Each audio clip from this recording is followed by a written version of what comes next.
Students, I am your business studies teacher Munira Farooq from smart Indian model school.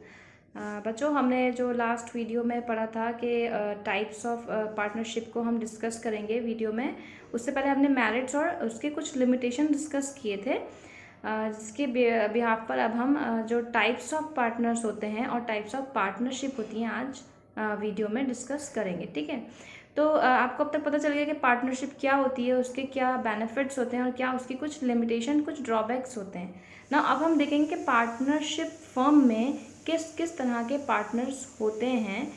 कोई एक तरह का पार्टनर नहीं होता, सबके अलग अलग टाइटल होते हैं, अलग अलग वर्किंग होती है, अलग अलग उनकी पोजीशन होती है।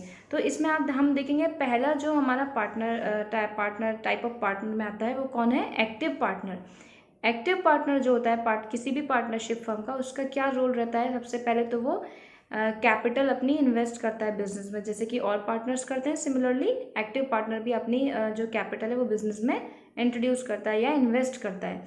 नेक्स्ट, जितने भी मैनेजरियल डिसीजन होते हैं, जितनी भी मैनेजरियल वर्क होते हैं, जितना भी उसको टास्क एक्टिविटीज़ परफॉर्म करनी पड़ती हैं, as the name describe active partner, तो वो सारे उसको परफॉर्म करने पड़ते हैं। मैंने क्लास वीडियो में आपको बताया था कि कुछ स्लीपिंग पार्टनर्स होते हैं पार्टनरशिप में। वो क्या करते हैं? वो सिर्फ अपना पैसा उन्होंने लगा दिया और उनको प्रॉफिट और शेयर या लॉस उनको जो भी है वो शेयर करते हैं और अपना एक पोजीशन होल्ड कर लेते हैं पार्टनरशिप उस फर्म में। लेकिन एक्टिव पार्टनर्स जो होते हैं वो भी ये सारा करते हैं, कैपिटल भी लगाते हैं, प्रॉफिट भी शेयर करते हैं, लॉस भी बेयर करते हैं, रिस्क भी फोरकास्ट करते हैं। लेकिन उसके साथ साथ वो सारे जितने भी एक्टिव डिसीजन हैं जो कंपनी के बिहाफ पर लेने होते हैं और सारे पार्टनर्स के बिहाफ पर लेने होते हैं, वो एक्टिव पार्टनर को ही परफॉर्म करना पड़ता है और उसकी लायबिलिटी जो है अनलिमिटेड होती है। और जो क्रेडिटर्स होते हैं जिनसे हम पैसा उधार लेते हैं, जो बिजनेस में लगाते हैं पैसा, तो उनको क्या करना पड़ता है? उनको भी क्या कि जो पार्टनर, जो एक्टिव पार्टनर है, वो लायबल होगा उन क्रेडिटर्स को, उनकी लायबिलिटी को रिटर्न करने के लिए। ठीक है, तो ये हो गया हमारा पहला kind of partner in the partnership firm is active partner. Next होता है हमारा, देखिए इसमें स्लीपिंग और dormant partner. Partners who do not take part in the day-to-day activities of the business are called sleeping partner. A sleeping partner, however, contribute capital. जैसे कि मैंने बताया कि वो एक्टिव नहीं होता है बिजनेस में, लेकिन उसकी कैपिटल, उसका प्रॉफिट, उसका लॉस सब कुछ वैसे ही होता है जैसे कि एक एक्टिव पार्टनर का होता है। बस वो डे टू डे एक्टिविटीज़ की क्या करता है, जो रिस्पॉन्सिबिलिटी है वो बियर नहीं करता है, वो सिर्फ अपना पैसा इन्वेस्ट करता है उस बिजनेस में।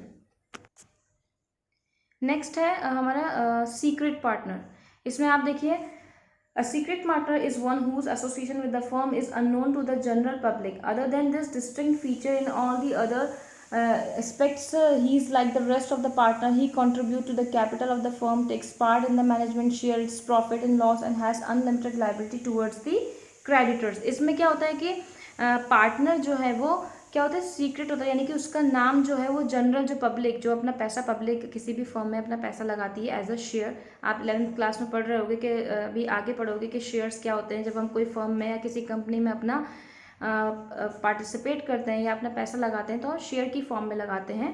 ठीक है, तो वो जनरल पब्लिक जो अपना पैसा लगाती है उसको ये इन्फॉर्मेशन डिस्क्लोज नहीं होती है कि ये भी इस पार्टनरशिप का जो है, इस फर्म का जो है एक पार्टनर है, जस्ट बिकॉज बाकी उसकी जितनी भी सारी जो भी फॉर्मेलिटीज़ हैं, जैसे कैपिटल इंट्रोड्यूस करना है उसको मार्केट में, या उसको प्रॉफिट शेयर जो है प्रॉफिट लॉस शेयर करना है, या रिस्क जितना भी उसको बियर करना है, वो सिमिलर एक्टिव पार्टनर और स्लीपिंग पार्टनर की तरह रहता है। बस उसका नाम जो है वो डिस्क्लोज नहीं किया जाता है, बताया नहीं जाता है कि ये भी इस पार्टनरशिप का, इस फर्म का एक पार्टनर है या एक मेंबर है। राइट, नेक्स्ट है हमारा, अब नॉमिनल पार्टनर कौन होता है? A nominal partner is one who allow the use of his or her name by a firm but does not contribute to its capital. He, she does not take active part in managing the firm, does not share its profit or loss, but is liable, like the other partners, to the third party for the repayment of the firm's debt. इसमें क्या होता है कि nominal partner होता है वो सिर्फ अपना नाम यूज करने के लिए, अपना नेम का, उसका उस पार्टनरशिप फर्म से अपना नाम जोड़ने के लिए जो पार्टनरशिप फर्म में एंट्री करता है उसको हम बोलते हैं नॉमिनल पार्टनर। उसका कोई उसमें कंट्रीब्यूशन, कैपिटल कंट्रीब्यूशन नहीं होता है, प्रॉफिट एंड लॉस उसको शेयर नहीं करना होता है, लेकिन उसको eight the time of repayment of डेब्ट, जब हमें कर्जा लौटाना होता है, वो उस टाइम पर लायबल होता है कि वो भी जो जितने भी क्रेडिटर्स हैं जिन्होंने लोन दिया है वो उसका पैसा रीपे करे। ऐसा क्यों होता है? कभी कभी ऐसा होता है कि जो बड़े बिजनेसमैन होते हैं उनकी अपनी रेपुटेशन, उनकी गुडविल इतनी होती है कि उनका किसी भी फर्म से नाम जुड़ना ही काफ़ी होता है, ठीक है। तो वो अपना नॉमिनल, अपना नेम यूज़ करने के लिए दे देते हैं, just because of their goodwill and reputation in the market, और उनके नाम के बिहाफ पर वो बिजनेस चलता है। लेकिन जब पेमेंट होता है या रिपेमेंट होता है तब वो लायबल होते हैं, क्योंकि उन्होंने अपना नाम यूज़ करने के लिए दिया, तो उनके ऊपर एक बिग रिस्पॉन्सिबिलिटी है कि वो उस बिजनेस को कंडक्ट कराने में या उसको ईजिली रन करने में या at the time of difficulty वो उसको सपोर्ट करें। नेक्स्ट है हमारा partnership by partner by estoppel. A person is consider a partner by estoppel if through is her or his or her own initiative, conduct और हर behaviour. इसको हम एक example से समझेंगे कि पार्टनर बाय एस्टोपल क्या होता है, ठीक है। सपोज दो पार्टनर्स हैं, ठीक है, दो, या फिर समझिए कि दो फ्रेंड्स हैं, जैसे कि बुक में भी एक एग्जाम्पल दिया हुआ है, इससे भी आप समझ सकते हैं कि there are two friends, Seema and Rani, and Seema जो है वो कौन है? पार्टनर है एक सॉफ्टवेयर फर्म में, जो है उसका नाम है सिंप्लेक्स सॉल्यूशन। अब सीमा की रिक्वेस्ट पे सीमा रिक्वेस्ट करती है रानी को, बोलती है कि तुम मेरे साथ मैं अगर कहीं बिजनेस डील करने जा रही हूँ, can you please give your initiative, या आप अपने सजेशन या अपनी जो एक बोलेंगे प्रेजेंस है उस मीटिंग में रख सकते हो, सो दैट जो जितने भी पर्सन है उस कंपनी में जो पैसा लगा रहे हैं वो समझ सकें कि हाँ ये भी एक पार्टनर है, जस्ट बिकॉज क्योंकि रानी एक रेपुटेटेड हो सकता है, एक पर्सनैलिटी है उसकी, कोई एक अलग उसका बिजनेस हो, सो दैट जो और लोग हैं उसको रिकग्नाइज कर सकें क्या कि हाँ ये तो एक रिनोन पर्सनैलिटी है, यानी कि इनका बिजनेस तो बहुत अच्छा चलता है, तो वो अपने बिहाफ पर क्या करेगी? सीमा को सपोर्ट करेगी उसका बिजनेस रन करने के लिए। वो पार्टनर नहीं होगी उस बिजनेस की, लेकिन वो उसका सपोर्ट कर सकती है, मीटिंग्स अटेंड कर सकती है उसके साथ, और या उसके प्रमोशंस जो हैं जो प्रोडक्ट के होंगे वो कर सकती है। तो इस तरह से ये एक इस तरह का जो पार्टनर होता है वो कौन कहलाता है? पार्टनर बाय एस्टोपल, जो सिर्फ उसका सिर्फ कंट्रीब्यूशन रहता है कि वो बिजनेस डील्स कर सके, ना कि अपना पैसा लगाए, प्रॉफिट शेयर उसमें, प्रॉफिट लॉस कुछ उसमें शेयर उसको नहीं करना होता है।